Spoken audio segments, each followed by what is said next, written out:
Saudara pemirsa, kali ini kita akan membahas mengenai menciptakan kesan yang baik. Kesan pertama yang baik adalah jendela bagi jiwa. Memberikan kesan yang baik pada saat kita bertemu partner bisnis akan menentukan bisnis kita. Katanya, kesan pertama yang baik adalah jendela bagi jiwa kita. Walaupun hati kita sedang kesal, sedih, atau kecewa, kalau kita berurusan dengan orang lain, kita harus memberikan kesan yang baik. Tunjukkanlah kesan yang baik, walaupun Anda sedang berduka sekalipun. Anda mungkin memang mengharapkan simpati dari orang dengan keadaan Anda. Anda memperlihatkan hal tersebut, tetapi tidak mendorong orang lain untuk juga berani maju kalau mereka mengalami peristiwa yang sama. Jadi jiwa orang yang bertemu akan terbuka. Kalau jendelanya sudah dibuka, siapa tahu dia akan buka pintunya. Pada waktu kita mendekati orang lain, kata-kata dan tindakan pertama kita hampir selalu menentukan nada dari seluruh perjumpaan. Anda dapat menentukan tindakan dan sikap orang lain kalau Anda ingat untuk mulai percakapan dan mengakhirinya dengan nada yang sama.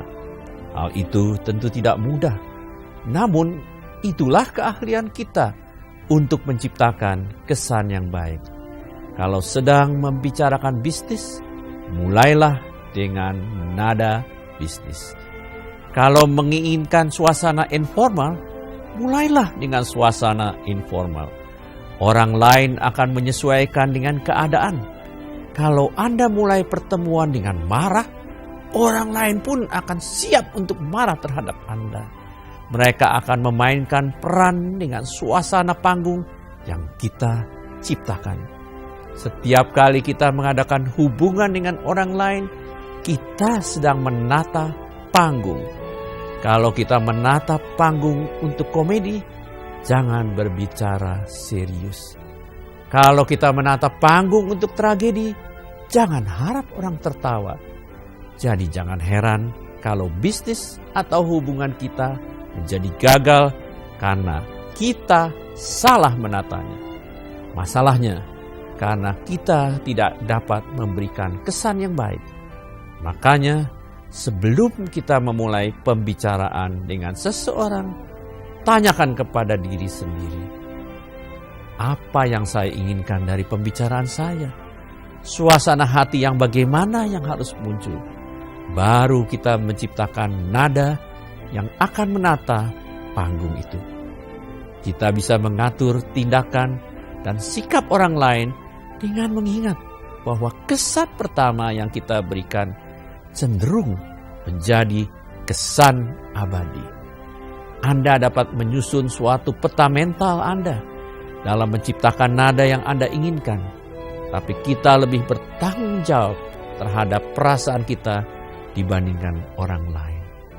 Banyak orang khawatir tentang apa yang dipikirkan orang lain tentang kita. Dunia membentuk pendapatnya tentang kita, terutama dari pendapat diri kita sendiri. Kalau Anda tidak diterima sebaik yang Anda inginkan, mungkin Anda harus menyalahkan diri sendiri. Misalkan Anda bertindak sebagai orang tidak berguna, maka dunia akan menerima Anda sebagai orang tidak berguna. Bertindaklah sebagai seorang penting, maka dunia pun akan memperlakukan Anda sebagai orang penting. Jadi, hargailah diri Anda agar dapat dihargai orang lain. Dunia akan melihat cara berpikir, sikap Anda, dan bukan fisik Anda. Untuk memberikan kesan yang baik, pertama, jangan mengenakan kedok. Waktu kita menampilkan kesan pada orang lain, jangan menampilkan sesuatu yang bukan diri kita. Be yourself. Jangan penampilan kita seperti kuburan yang indah dari luar, tapi di dalamnya tidak indah. Pikiran sadar kita tidak cukup pandai untuk menganalisa dan melihat melalui kedok seseorang. Tetapi pikiran bawah sadar kita akan mengatakan bahwa orang yang berpura-pura tidak sungguh-sungguh memikirkan diri mereka. Jadilah seperti sebuah kaca patri yang kena sinar yang akan tampak keindahan di dalamnya. Bagian itu disebut inner beauty. Inilah yang penting. Yang kedua, jangan menghakimi orang. Di dalam kita melangsungkan percakapan, jangan pernah kita menghakimi orang. Kita harus selalu pertama kali melihat lawan bicara kita sebagai orang yang bermaksud baik. Jangan menaruh prasangka pada perjumpaan pertama. Kalau kita bersikap demikian, maka respon pertama yang kita terima juga akan lain. Karena setiap kali kita menghakimi seseorang, kita memberi tanda kepada orang lain untuk menghakimi kita juga. Kalau misalnya Anda tidak bangga dengan tempat di mana Anda bekerja, orang lain juga tidak bangga dengan kantor Anda. Yang ketiga, jangan mengkritik pesaing. Jangan mengkritik orang lain atau produk mereka. Sebaiknya pujilah produk Anda. Bukan saja orang tidak menyukai pembicaraan yang negatif, tetapi berarti kita sedang menyiapkan sebuah panggung negatif. Kalau dalam berbisnis Anda telah menciptakan sesuatu hati negatif, maka akan sulit bagi Anda untuk memenangkan prospek Anda. Berilah kesan yang baik pada pertemuan pertama, agar orang lain akan melakukan apa yang Anda inginkan. Pendengarkanlah nada dasar dan antusiasme untuk seluruh tema yang Anda jalankan ketika memulai perjumpaan. Jangan terlalu dibuat-buat, tapi buatlah mereka meninggalkan kesan yang baik pada Anda. Seperti kisah seorang anak yang selalu menambahkan jagung yang ke-13 pada tiap orang yang memberi selusin jagung di perkebunannya. Orang berbondong-bondong membeli jagung di perusahaan itu hanya karena tambahan sebuah jagung ekstra.